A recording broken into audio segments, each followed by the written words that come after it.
Did you know that at the time of the Civil War, 7 of the 8 richest states were in the South? Fortunes were made in sugar, tobacco, and cotton on account of that fertile land, sunshine, and the free labor of slaves. That ended with the Civil War in 1865, when the slaves were free, all 4 million of them, ending the most productive system of non-mechanized cotton production the world has ever known. And consequently, as you can imagine, the South's economy was in shambles. Now, this is when a very clever, pear-shaped man with a mutton-chopped beard came on the scene.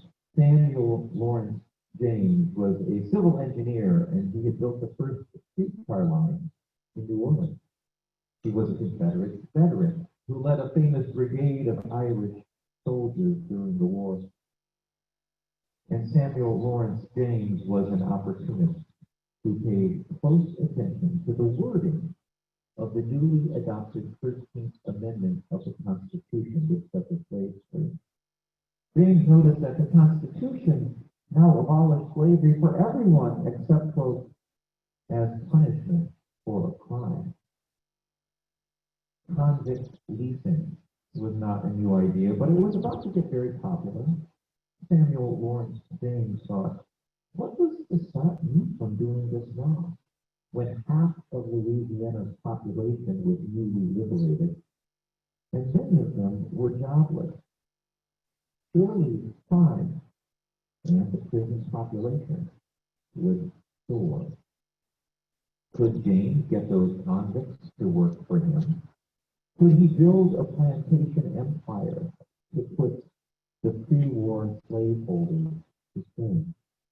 Could he corner the market and have more men under his control, still driven by the whip, than anyone in Louisiana ever had during slavery? Maybe he could do this. If he could get the whole Louisiana prison system set up as a business. So Samuel James Lawrence did. Within a few years, James had purchased a former plantation on a sleepy bend of the Mississippi River. You've probably heard of it, called Angola. And it was named for the country of origin of many of the people who were formerly enslaved there. And James set about doing what a few other like-minded innovators in the South had already started doing. Take Mississippi's cotton king, Edmund Richardson.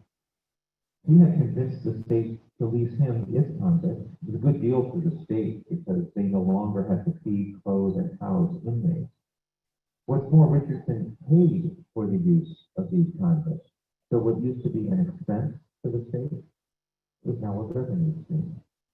Richardson would become the most powerful cotton planter in the world, producing 12,000 bales on 50 plantations every year. Georgia was leasing convicts to build railroads. Alabama leased convicts to work in mines. So it was time Samuel Lawrence James found his niche in Louisiana. Paying over $100,000 for the use of all of Louisiana's convicts for 21 years, and many times that amount for machinery and property, James established a prison that produced 10,000 yards of cotton cloth, 350 barrels of molasses, 1,000 shoes, and 50,000 bricks every day. All of them using leased convicts, nearly all of whom were black, as literally slave labor. Samuel James Lawrence's project was so ambitious that he ran out of convicts, and he had to import Chinese immigrants who would work for the same amount as James spent maintaining Louisiana inmates. However, within a few years, his factory, its looms, its boilers, its ovens would be abandoned, as James discovered an even more lucrative enterprise: work camps. Leasing his convicts out to build bridges, repair roads, and lay railroad tracks became a growing and again lucrative trend. Convicts often cost 1/20th of what a free laborer was paid. And convicts were given the most dangerous and difficult jobs. In Mississippi, convicts built tracks through canal swamps, where they worked with water up to their knees, almost naked, chains digging into their flesh. The heat forced them to drink the water they stood in, relieved themselves in, and now poisoned themselves with. A grand jury investigated and they found this, quote, many of them with incurable diseases, and all bearing on their persons marks of the most inhuman and brutal treatment. They are lying there dying, some of them on the bare boards, so poor and emaciated that their bones almost come through their skin. We actually saw live vermin falling over their faces, and the little bedding and clothing they have in tatters and stiff with filth. Using convict labor was so popular and lucrative because it was cheaper, workers didn't strike, and could be driven at a pace that free workers just wouldn't tolerate. One report claimed that convicts do 30% more work than their free laborers. The supply of inmate labor was eased by the passage of some very accommodating laws. The infamous 1876 Mississippi State Law defined that a property worth $10 or more, if it was stolen, carried a sentence of up to 5 years in prison. Other states followed, and they attached the bogus cost of conviction charge. This meant that a man named Abe Wilcox, for example, who stole a pig, he was sentenced to 2 years in prison, plus 4 more years to pay off his cost of conviction. Dennis Wood of Monroe County had his 2-year sentence stretched to 11 years because of his cost of conviction. Entrepreneurs like James, meanwhile, became millionaires, living in luxury, employing some of his inmates as personal servants. Those were the lucky ones, because a staggering 20% of the convicts he reached died while working for him, a rate far higher than even the worst years of pre-war American slavery. Death he is never held accountable for. So when Samuel Lawrence James died in 1894, he left the state to his son, which would be valued today at $63 million.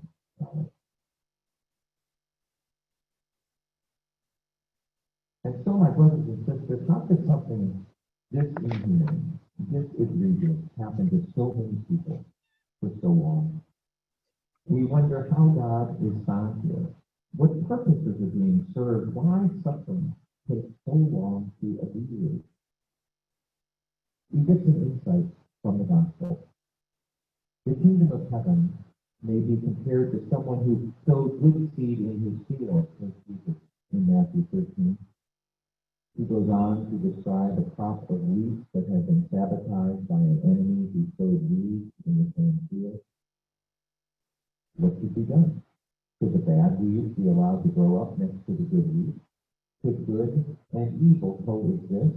Should the bad weeds be immediately removed and destroyed so that the good weeds can flourish? Well, Jesus' advice was to let them both grow up together until the harvest. And at that time, all will be sorted out. Now, while there are few things we can learn from this, there is a lot that we can't. We preachers have a nasty track record of trying to find meaning in things that are beyond our understanding. After the Great Fire of London, preachers argued over what sort of message God was sending.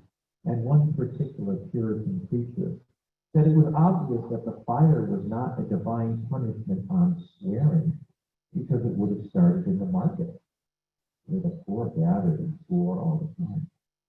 It was not a judgment on lying, otherwise it would have started in Westminster, where the lawyers assembled. No, it was clearly God's judgment against gluttony.